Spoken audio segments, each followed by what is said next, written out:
Iran या Israel? Bharat का सबसे अच्छा दोस्त कौन है? भारत के लिए सबसे जरूरी कौन? और अगर नौबत जंग की आई तो भारत किसका साथ देगा? ईरान और इजराइल के बीच तनाव बढ़ता जा रहा है। दोनों देश जंग के लिए आतुर हैं। कोई भी पीछे नहीं हटना चाह रहा है। हमास चीफ हानिया और हिजबुल्लाह प्रमुख नसरुल्लाह के साथ जो हुआ, उसके बाद आशंकाएं जताई जा रही थी कि ईरान इजराइल पर पलटवार जरूर करेगा। उसने मंगलवार यानी 1 अक्टूबर को इजराइल पर करीब 200 बैलिस्टिक मिसाइलें दागी। दूसरी ओर ईरान और इजराइल के बीच तनाव बढ़ना भारत के लिए चिंता की बात है। मिडिल ईस्ट के ये दोनों देश ऐसे हैं जिसमें भारत के रिश्ते काफी मजबूत रहे, लेकिन बात जब सबसे खास और सबसे जरूरी की आती है तो कहीं न कहीं इसमें इजराइल ईरान को मात देता दिखाई दे रहा है। ये हम यूं ही नहीं कह रहे, आपको इस रिपोर्ट में साफ तौर पर अंतर भी समझाएंगे। पिछले 5 सालों में भारत और इजराइल के बीच व्यापार जहां दोगुना हुआ है, तो वहीं इस दौरान ईरान और भारत के बीच ट्रेड कम। जानकार मानते हैं कि व्यापार बढ़ाना दोनों देशों के बीच मजबूत होते संबंध की गवाही। इजराइल कभी भारत के खिलाफ बयान नहीं देता, न ही उसने कभी उसके किसी निर्णय पर सवाल उठाया है। लेकिन दूसरी ओर ईरान के साथ समय समय पर ऐसा देखा गया है। पिछले महीने ही ईरान की supreme leader Ayatollah Ali Khamenei ने भारत में मुसलमानों को लेकर चिंता जताई थी। उन्होंने भारत को मुस्लिम अधिकारों का उल्लंघन करने वाले देशों में शामिल किया था। खमेनी ने भारत पर मुस्लिम उत्पीड़न का भी आरोप लगाया और उसे म्यांमार और गाजा के साथ गिना। उनके बयान पर भारत ने कहा था कि उन्हें पहले अपने रिकॉर्ड देखने चाहिए। खमेनी कश्मीर में भी मुसलमानों की स्थिति को लेकर कई बार बयान दे चुके हैं। वहीं भारत और इजराइल के रिश्तों की बात करें तो भारत ने 1992 में इजराइल के साथ राजनयिक संबंध स्थापित किए। तब से ही दोनों देशों के संबंधों में मजबूती आई। इस दौरान व्यापार काफी हद तक बढ़ा। 1992 में जो लगभग $200 मिलियन था, वो वित्तीय वर्ष 2022-23 में बढ़कर $10.7 बिलियन हो गया। पिछले 4 सालों में इसमें और तेजी से बढ़ोतरी हुई, ये दोगुना हो गया। ये 2018-19 में $5.56 बिलियन था। 2022 से 2023 में $10.7 बिलियन पहुंच गया।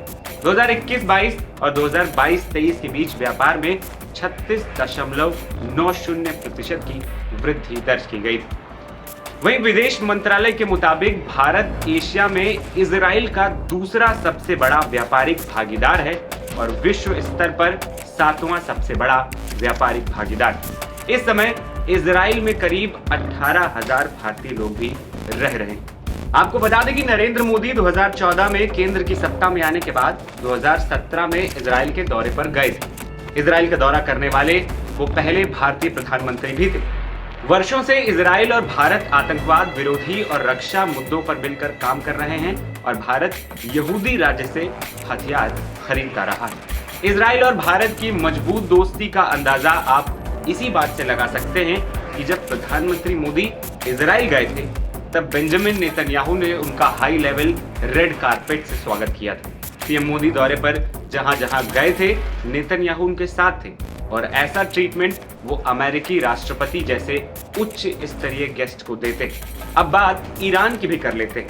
तो जैसे इजराइल जरूरी है, वैसे ही भारत के लिए ईरान भी बेहद जरूरी। ऐतिहासिक रूप से ईरान के साथ भी भारत के अच्छे संबंध रहे। दोनों के बीच मजबूत व्यापारिक रिश्ते, खासतौर पर ऊर्जा और ढांचा निर्माण के क्षेत्र में।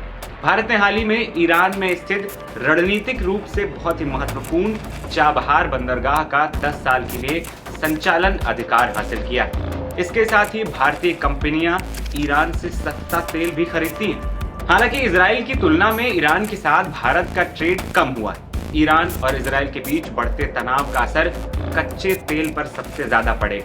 भारत अपनी जरूरत का 85% कच्चा तेल आयात ईरान से करता है और कुल खपत का 7% सऊदी अरब, कुवैत और इराक से लेता है।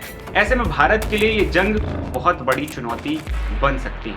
कच्चे तेल के अलावा भारत और इजराइल के बीच हथियार समेत अरबों डॉलर का व्यापार भी होता है, जो इस जंग से प्रभावित होने की उम्मीदें जताई जा रही है। जानकारों का कहना है कि ईरान और इजराइल का संघर्ष भारतीय अर्थव्यवस्था को भी प्रभावित कर सकता है। वहीं भारत के लिए लंबे समय तक तटस्थता वाली नीति पर बने रहना भी मुश्किल हो सकता है। अगर भारत इजराइल के साथ अपने संबंध बनाए रखने की कोशिश करता है तो ईरान के साथ उसके रिश्ते खराब होना लाजमी सा है। अगर उसने ईरान से करीबी दिखाई तो उसे इजराइल के साथ ही अमेरिका की भी नाराजगी झेलनी पड़ सकती है। फिलहाल सबकी निगाहें इजराइल और ईरान पर टिकी हुई। मेरा नाम है आदर्श और आप देख रहे थे एनबीटी ऑनलाइन। नमस्कार।